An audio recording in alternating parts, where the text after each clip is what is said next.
Hola, ¿qué tal? ¿Cómo les va? Quiero hablarles hoy sobre La vida de sueño. La vida de sueño, una obra de teatro, Calderón de la Barca, que se estrenó el año 1635. Quiere decir que estamos en el siglo XVII, un siglo que no le iba bien políticamente a España. Estaban reinando pues, Felipe IV y después Carlos II, pero estos reyes no se preocupaban por el reinado, sino que se lo dejaban a los validos y así le iba a España. Había muchos problemas económicos, estaba perdiendo las posesiones últimas que le quedaban, por ejemplo, Países Bajos o Portugal volvió a ser independiente. En fin, la cosa no andaba muy bien. Pero curiosamente, cuando toda esta parte política social estaba mal, sin embargo, en lo que se refiere al arte, a la literatura, a las diversas artes, era el siglo de oro. Quiere decir que es un siglo único en España, único en la historia del mundo. Es que en un momento dado, durante un poco más de un siglo, se registraron tantos personajes, tantos importantes en el mundo del arte, de la literatura, de la dramaturgia. Este siglo de oro, entonces, está marcando la vida de España y entre los escritores, entre los autores, entre los autores de teatro está Calderón de la Barca. Calderón de la Barca presenta entonces La vida del sueño, una obra que sigue vigente después de los siglos, quiere decir la importancia, no solo en España, sino un poco en toda la Europa cultural. Pedro Calderón de la Barca, entonces, es el autor, nada menos que del muy noble y antiguo linaje de Calderón de la Barca, es decir, que pertenecía a la nobleza. Estudió con los jesuitas, por supuesto, la mejor formación que pudo tener, y después estuvo en las universidades de Alcalá de Henares y Salamanca, las dos más grandes e importantes de España y de las primeras de Europa, y se recibió de bachiller in utroque, quiere decir que bachiller en derecho canónico y en derecho civil también. Quiere decir que su formación era bastante sólida. Durante su juventud hizo un poco de todo, además de los estudios, fue soldado en Flandes, en Lombardía, en Cataluña, en fin, estuvo metido en todas las oportunidades donde había que moverse y demostrar la juventud.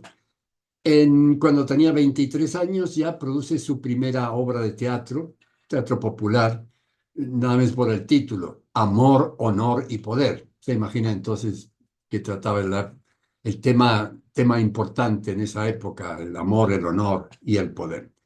Cuando tenía 51 años, recibe las órdenes de sacerdote y después escribió, aparte de las más de 110 obras de teatro, escribió también los autos sacramentales, unos 8 autos sacramentales. Fue el dramaturgo oficial del Palacio y también el capellán oficial del trabajo. Falleció cuando tenía 81 años, en 1681, y quiere decir que con él terminó el famoso, el que hemos nombrado ya, el siglo de oro en España. Y entre sus obras, tiene Un alcalde de Zalamea, que fue una obra también muy popular y sigue vigente esa obra. Escribió esta obra más filosófica, más espiritual, La vida es sueño, una tragicomedia, en el sentido de trágico porque hay fallecimiento y comedia porque termina bien. La divide, como había mandado bien Aristóteles, en tres partes: presentación, nudo y desarrollo, para que se hagan una idea de los personajes. En la presentación aparece Rosaura, que es una mujer, pero disfrazada de hombre, luchadora. Está Clarín, que es el gracioso que la acompaña. Aparece ya Segismundo, que es el protagonista de esta obra, con su primer monólogo. Está Clotaldo, que es el educador, el que está cuidando a Segismundo.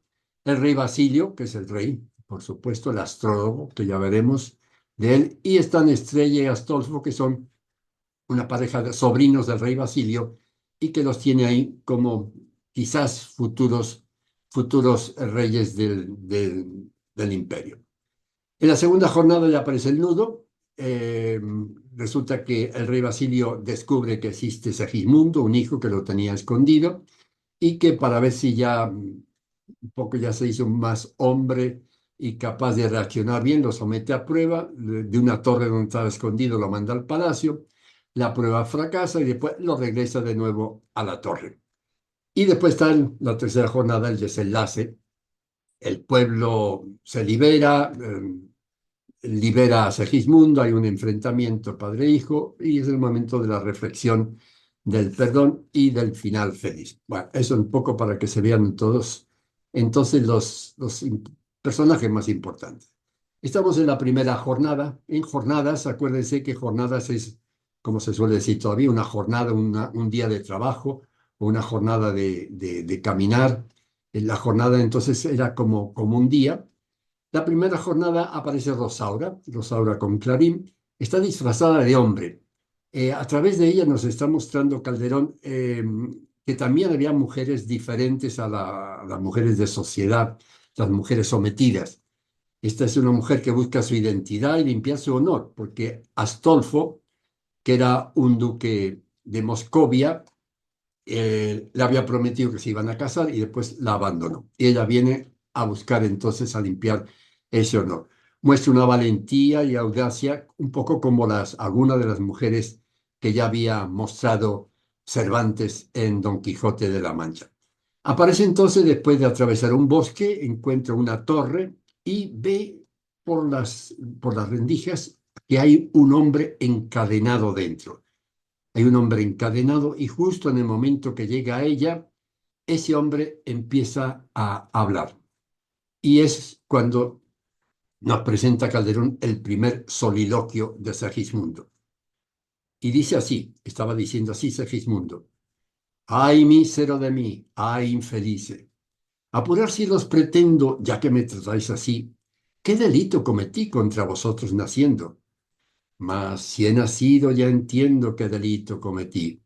Bastante causa ha tenido vuestra justicia y razón, porque el delito mayor del hombre es haber nacido. Ahí nos trata ya Calderón el primer tema de su obra, que es la culpa original, el pecado original. Eh, la humanidad ya se quedó, está manchada desde el principio y tiene que, esa mancha la tiene que purificar, tiene que enfrentarse continuamente al mal si quiere permanecer en el bien. Esa culpa original, pecado original, importante para las tres religiones del libro, tanto judíos, cristianos o musulmanes, pero también de otras religiones siempre está ese problema de la culpa del hombre, del pecado, del mal en el mundo, del que ya hablaremos después. Está entonces claro que hay una culpa por haber nacido. Pero sí continúa diciendo, dejando una parte, cielos, el delito de nacer, ¿qué más os pudo ofender para castigarme más? ¿No nacieron los demás? Pues si los demás nacieron, ¿qué privilegios tuvieron que yo no pude gozar? Ahí entonces no trata entonces, ya va a comparar con los demás. Y empieza aludiendo a cuatro, digamos, personajes aquí, a un ave, a un bruto, es un animal, al pez y después al volcán. Y entonces a cada uno le va dedicando una estrofa y termina siempre diciendo, y teniendo yo más alma tengo menos libertad, y yo con más albedrío tengo menos libertad, y yo con más vida tengo menos libertad.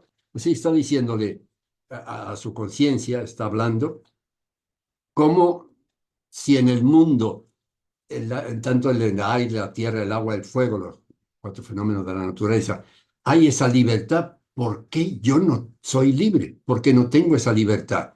Entonces está queriendo reivindicar esa libertad, queriendo retomar esa libertad. Acuérdense que la libertad era un tema muy importante en el Siglo de Oro, que ya Don Quijote ya había dicho en uno de los episodios.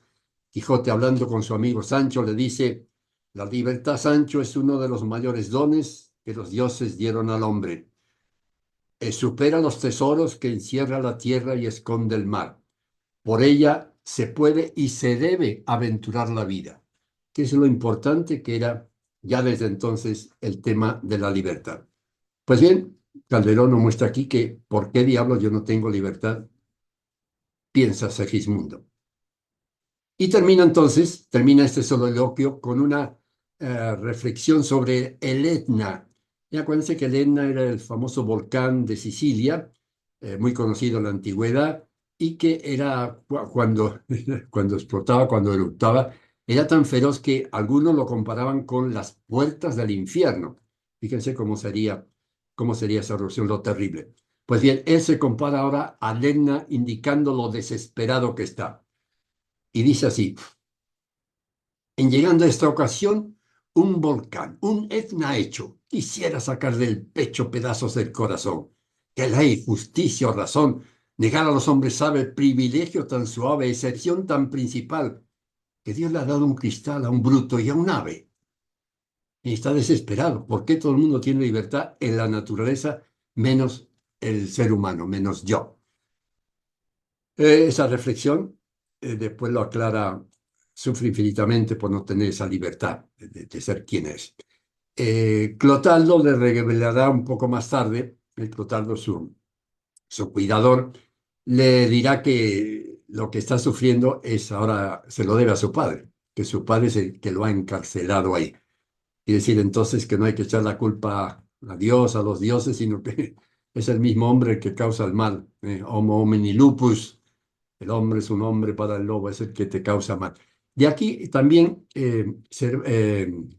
perdón, está indicando una, una indirecta contra la educación de los padres, como muchos padres al educarlos obran egoístamente. Aquí lo encerró a Segismundo el padre. No es una manera de educar a su hijo. Estamos entonces en esta primera jornada. Rosaura escucha todo este soliloquio de Segismundo y reflexiona y nos da, Calderón de nuevo nos da este trozo tan interesante. Ella dice: cuentan de un sabio que un día tan pobre y mísero estaba que solo se sustentaba con las hierbas que comía. Habrá otro, entre sí decía, más pobre y triste que yo, y cuando el rostro volvió, halló la respuesta, viendo que otro pobre iba comiendo las hierbas que él arrojó. Ahí nos está diciendo Calderón a través de Rosaura que no te quejes, no te quejes. Si consuelo puede ser del que es desdichado, ver a otro que es más desdichado. Es otra leccioncita que nos manda Calderón.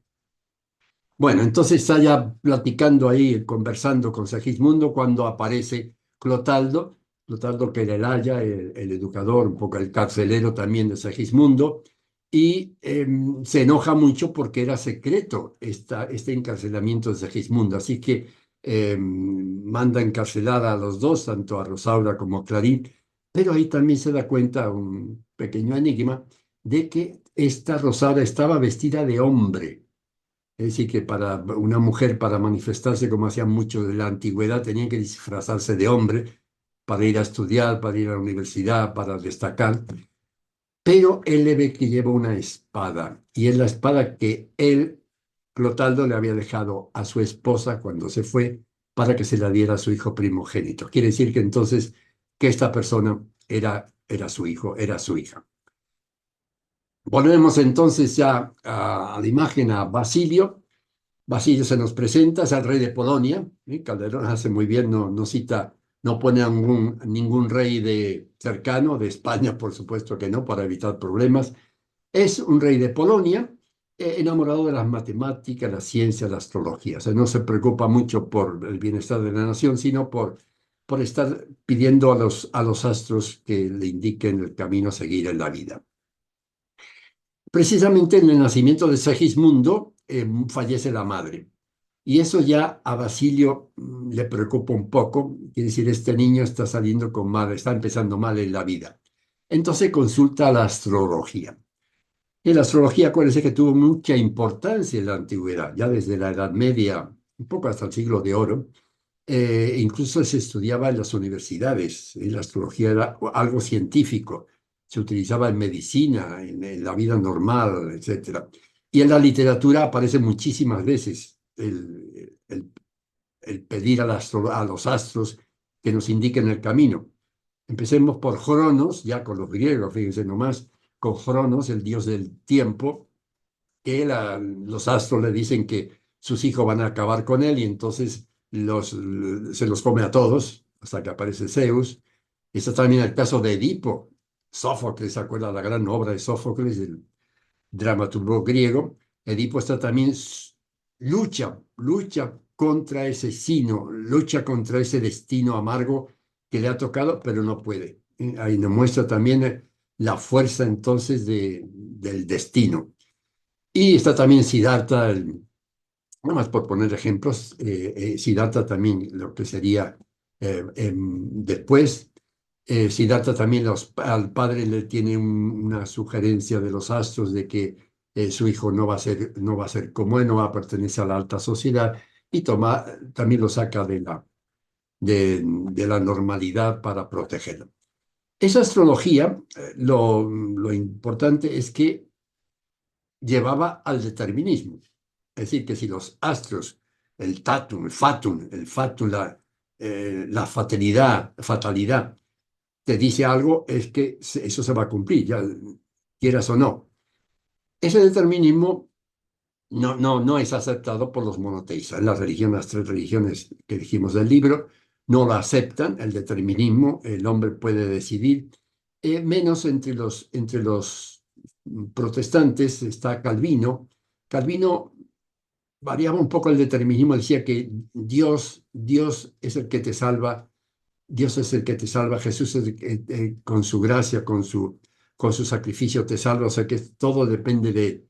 Tú no tienes nada que hacer. Los protestantes no creían, por ejemplo, en los santos, decía que no tienen nada que hacer, que todo depende del alma y de Dios directamente. O sea, está un poco determinado por lo que Dios le mande. También los sunitas dentro de los musulmanes están los que dicen eh, que todo está escrito en el libro de Alá. Es decir, que está determinado ya por más que quieras reaccionar, no puedes reaccionar. Y finalmente están los estoicos, que dicen que existe un orden natural, racional ya establecido y que no hay nada que hacer, solamente pues, dejar vivir. En contra de este determinismo está el libre albedrío. Zaratustra o Zoroastro era un profeta que apareció en el siglo III, no saben exactamente, 3, 4, 5 antes de Cristo, que existía un dios, Ahura Mazda, que había creado el mundo, había creado las cosas, y que él ayudaba a los hombres, pero que en ese mundo de Ahura Mazda existía una lucha cósmica entre el bien y el mal. Y que esa lucha afectaba no solo al mundo exterior, sino también al hombre, a los hombres, a la persona. Eh, o sea que estaba el mal, ya como dijimos, como la Biblia decía, ya desde el inicio existe ese mal, esa lucha contra el mal, que tienes que aceptarla o rechazarla. Del libre albedrío, albedrío viene de árbitro, de arber, del latín, o sea, el juez, el árbitro, la palabra árbitro también lo dice hoy día, es el que entonces el que determina. Es diferente a la libertad, o sea, la libertad es exterior, libertad es lo que yo pueda hacer o decidir exteriormente, el libre albedrío es interior, es lo que yo decido interiormente, acepto el bien o hago el mal, simplemente. Del libre albedrío, sí, como dijimos, las religiones del libro lo aceptan, pero en los cristianos hay un pequeño matiz que fue muy importante en esa época de Calderón y como había estudiado con los jesuitas, él la defiende. Y es que el libre albedrío existe, pero tú tienes que poner de tu parte algo para salvarte. Hablamos ahora de la salvación para los cristianos. Decía Lutero que no, que todo depende de Jesús, de Cristo, de tu fe. Él te da su gracia, así que según esa gracia te vas a salvar. No importa los santos que te ayuden, no creían, ya dijimos en los santos, no que hagas o que no hagas, no, todo depende nada más de esa relación. Los jesuitas, sin embargo, dicen que sí existe el libre albedrío, tú puedes decidir, está la gracia de Dios, pero tú tienes también que actuar, tú tienes también que poner de tu parte para progresar la vida y mantenerte dentro del bien. Exactamente, ese libre albedrío implica responsabilidad. O sea que tengo libre albedrío de Zaratustra también, el Aura Mazda, ese dios antiguo también daba ese libre albedrío, ya desde entonces existía. Quiere decir que tú eres responsable de tu vida y de tus actos. Y según esa responsabilidad, pues tendrás un premio o tendrás un castigo. Ese premio y castigo, las tres religiones lo aceptan. El judaísmo dice que hay castigo, pero no un castigo eterno. Dice que si uno muere en falta, en pecado, tendrá un periodo de expiación, de liberarse de ese mal de unos 12 meses. El islamismo no es más duro, dice que no, que el que termina en pecado, no solo los pecadores, sino también los que no admiten su religión van a ser castigados eternamente. Y el catolicismo, bueno, ya sabemos, ¿eh? Cielo, purgatorio, infierno. En esto, bueno, ya todos conocemos la Divina Comedia. La Divina Comedia, que tal hizo fue un libro extraordinario, por supuesto, sigue siendo un libro extraordinario literariamente, pero quizás en la presentación no hizo un bien, sobre todo al pueblo, porque quizás desde entonces la gente simple pensó que el infierno o el cielo iba a ser también una cosa material, como lo refleja Dante Alighieri. Y sobre todo, yo me acuerdo esto ya desde pequeño, desde chiquito, esa idea que nos metía en la cabeza de que el infierno es eterno, recordando las palabras que vio Dante en la puerta del infierno, lasciate ogni speranza voi che entrate, dejad toda esperanza al que entréis por aquí. O sea que eso es eterno, es para siempre. Yo de chiquito nunca podía comprender que fuera así, que pudiera uno sufrir ya para la eternidad. En fin, está el budismo que se rige por el karma. Entonces, el karma interior, espiritual, actúa según la causa y efecto. Entonces, si uno obra bien, tiene buen karma; si obra mal, tiene mal karma. Y cuando llega la muerte, si tienes mal karma, entonces tienes un tiempo de purificación, que incluso puedes reencarnarte para purificarte, pero después ya te liberas de todo eso y puedes disfrutar del nirvana.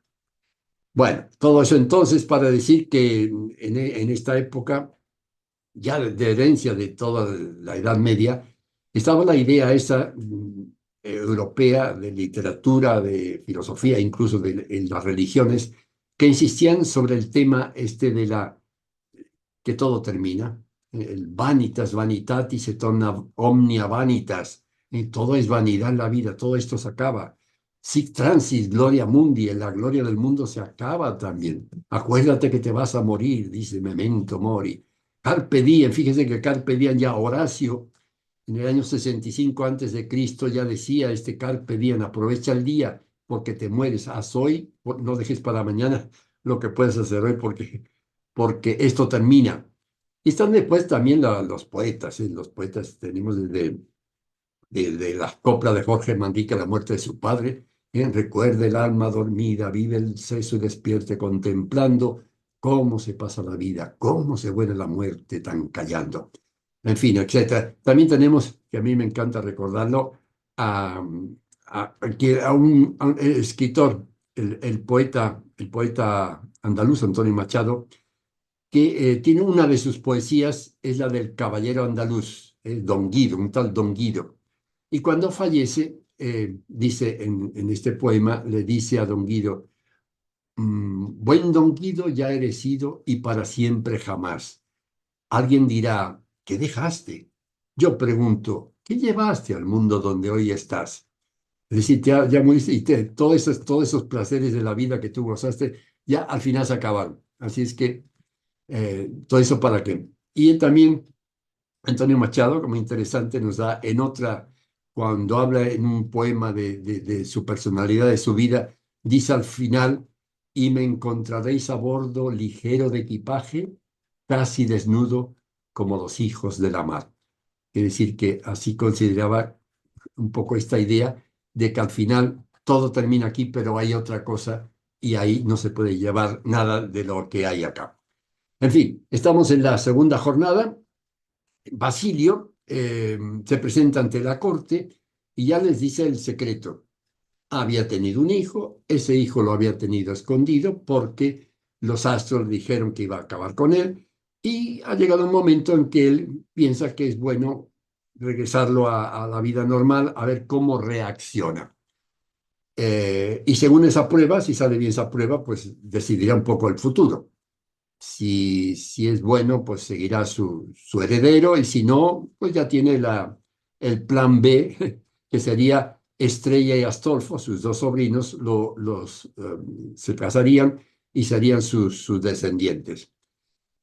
Entonces deciden que de la torre donde estaba lo trae al palacio, ¿eh? Después de dormirlo, lo traen y una mañana aparece entonces Segismundo en el palacio. ¿Se imaginan un poco el contraste? Estar con cadenas sin poderse mover, encarcelado, no viendo a nadie casi, y de pronto está ese esplendor, esa riqueza, esas cosas lindas, y en un momento dado dice, válgame el cielo, ¿qué veo? Válgame el cielo, ¿qué miro? Con poco espanto lo admiro, con mucha duda lo creo. Y entonces ya empieza un poco la duda, ¿pero esto qué es? No estaba yo encarcelado, ¿cómo de pronto estoy acá?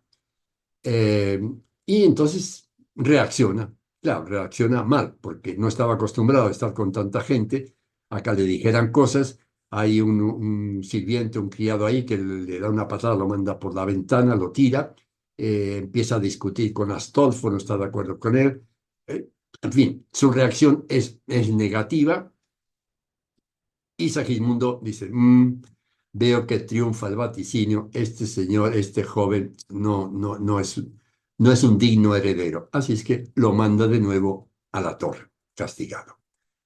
Y ahí en la torre es donde empieza el segundo monólogo y es el gran tema, entre otros, como estamos viendo, de Calderón, de la vida como un sueño.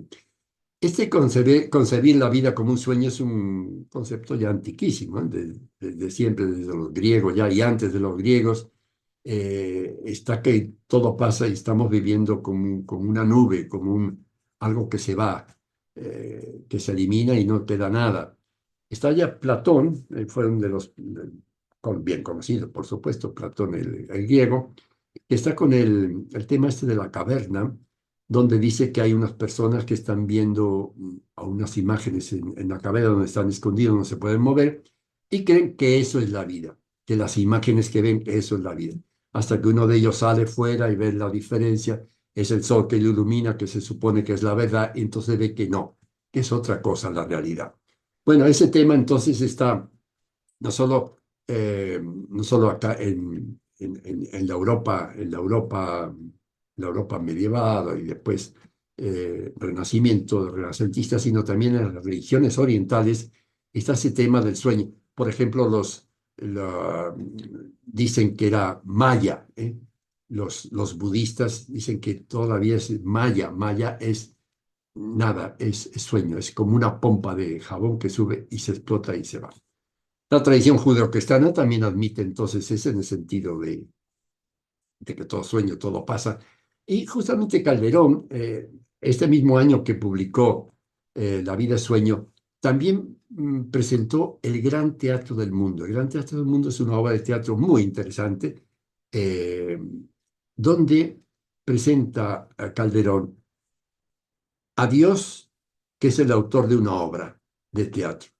Este autor manda al mundo que distribuya a varios personajes, les distribuya el vestido, la ropa, digamos, lo que tiene que hacer cada uno.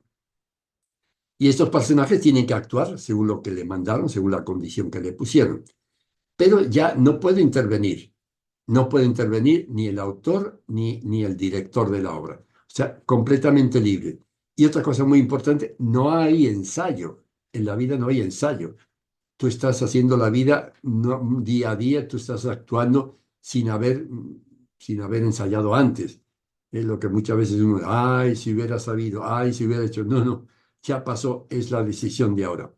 Y la única ventajita que le da el autor es, ¿se acuerdan en los teatros antiguos? Sabían dónde estaba el soplador, el que delante de la escena salía una cosita donde estaba dentro el que aconsejaba, decía, recordaba por si uno se olvidaba la obra, le recordaba el anotador. Y eso para el autor es la conciencia, le da la conciencia a cada uno un poco para que le diga, oye, te estás perdiendo el libreto, no lo estás haciendo tal como se te había ordenado. Bien, en base a todo eso está, digo, para ilustrarlo, el segundo monólogo de Segismundo. Y empieza diciendo, sueña el rey que es rey y vive con este engaño mandando, disponiendo y gobernando. Y este aplauso que recibe, prestado, en el viento escribe, y en cenizas le convierte la muerte, desdicha fuerte. Quiere decir que el rey, tanto rey como después dice el pobre o el que medra empieza, el que afana, el que agravia, en fin, todo el mundo está viviendo, pero se están engañando, porque esto no es la realidad, esto se va a acabar. Es como el viento, todo lo disuelve, o es como las cenizas, quedó convertido todo este afán de creerse algo, de triunfar. Termina diciendo, y en el mundo, en conclusión, todos sueñas lo que son, aunque ninguno lo entiende. Bueno, yo sueño que estoy aquí, de estas prisiones cargado, y soñé que en otro estado más lisonjero me vi. Y si yo estoy aquí, pero soñé que había estado en un palacio con linda gente, con toda belleza, todo bien, y ahora estoy aquí. Entonces, ¿en qué quedamos? ¿Esto es la realidad o la realidad fue el otro? En fin, ese tema del sueño que le hace amargar a Segismundo y termina diciendo, la estrofa que se ha repetido y se seguirá repitiendo en todos los idiomas, ¿qué es la vida? Un frenesí. ¿Qué es la vida? Una ilusión, un asombro, una ficción. Y el mayor bien es pequeño, que toda la vida es sueño y los sueños, sueños son. Interesante que de esta estrofa, solo el primer verso, que es la vida un frenesí, se lo inventó Calderón. El resto lo tomó de una canción popular del siglo XV. Es decir, que ya del siglo XV, ya muy anterior a este siglo de oro, ya la gente pensaba, o había alguien que había pensado en esto, en que la vida es una ilusión, es una ficción, es un sueño. ¿Eh? Y entonces llegamos ya a la tercera jornada. Lo interesante de todo eso es que ya Segismundo ha evolucionado. Ya no es como el primer soliloquio que se está quejando. No, no, ahora está pensando, ¿qué es esto? ¿Qué vivo? ¿Qué es la vida? ¿Estoy soñando? ¿Estoy realidad? ¿Cómo tengo que actuar? En la tercera jornada aparecen entonces Estrella y Astolfo, como dijimos, que ya están casi a punto de casarse para poder heredar el trono, pero justamente el pueblo se entera de que existe un hijo del rey, que existe Segismundo, que no sabía, acuérdense que era secreto. Y entonces va a la prisión donde estaba, lo liberan y le piden que él los presida, que los dirija, que van a luchar contra el padre, dirigirlos en una guerra civil. Eh, en este acto también Rosaura pide a Segismundo, uniendo las dos cosas, pide a Segismundo que le ayude a obtener de nuevo su fama con Astolfo para que Astolfo la reconozca como su mujer y se case con ella. En ese momento él duda, pero al final dice, pues que la vida es tan corta, soñemos, alma, soñemos. Es decir, esto que me piden ahora de luchar contra mi padre, ¿qué es? ¿Será la verdad? ¿Es real? Bueno, no sé, pero en fin, ya que voy a vivir tampoco, pues vamos a actuar, vamos a soñar. Se inicia esa guerra civil, por supuesto, Segismundo con sus tropas triunfa. Aquí tenemos en este relieve donde está entonces el padre Segismundo, le está arrodillándose ante él, él lo levanta, lo abraza, le dice que no es problema, que lo perdona, que olvide todo el mal que le ha podido causar, que no importa que es su hijo y seguirá siendo su hijo siempre.